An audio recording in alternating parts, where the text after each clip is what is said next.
સમાચારથી કરીએ તો રાજ્યમાં સિંહની વસ્તી ગણતરીના આંકડા જાહેર કરવામાં આવ્યા છે। રાજ્યમાં સિંહની વસ્તી વધીને 891 થઈ ગઈ છે। નવા અંદાજ મુજબ રાજ્યમાં 891 સિંહનો વસવાટ છે।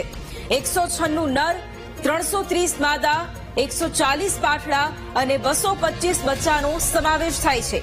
16મી સિંહ વસ્તી ગણતરીમાં 3854 લોકો જોડાયા હતા। જસ્ટિસ, વાઇસ ચાન્સેલર તથા સ્વયંસેવકો જોડાયા હતા।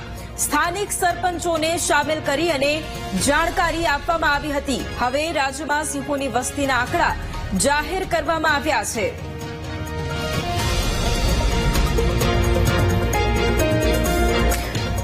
તો રાજ્યમાં સિંહની વસ્તી ગણતરીના આંકડા જાહેર કરવામાં આવ્યા છે અને રાજ્યમાં સિંહની વસ્તી વધી અને 891 થઈ ગઈ છે। નવા અંદાજ મુજબ રાજ્યમાં 891 સિંહ વસવાટ કરી રહ્યા છે। આંકડા આજે જાહેર કરાયા છે। 196 નર અને 330 માદા અને 225 બચ્ચાનો સમાવેશ થાય છે।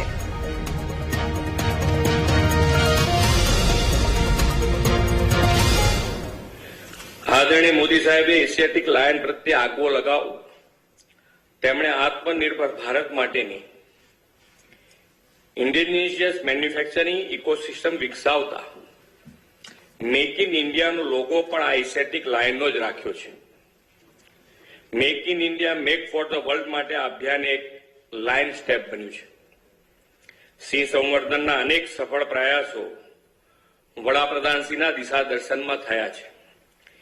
ગીરના સિંહો એશિયાની અલભ્ય વન્ય પ્રાણી સૃષ્ટિ અને જૈવિક સંસ્કૃતિ છે। ભૌગોલિક પરિસ્થિતિ અને આબોહવાની દ્રષ્ટિએ જ નહીં પરંતુ વન્ય પ્રાણી સંરક્ષણના રાજ્ય સરકારના કાળજીભર્યા સાતત્યપૂર્ણ અભિગમને કારણે જ ગીરના સિંહોનું સંખ્યાબળ ઉત્તરોત્તર વધતું રહ્યું છે। એ તાજેતરની સિંહ વસ્તી ગણતરીથી પ્રતિફલિત થાય છે।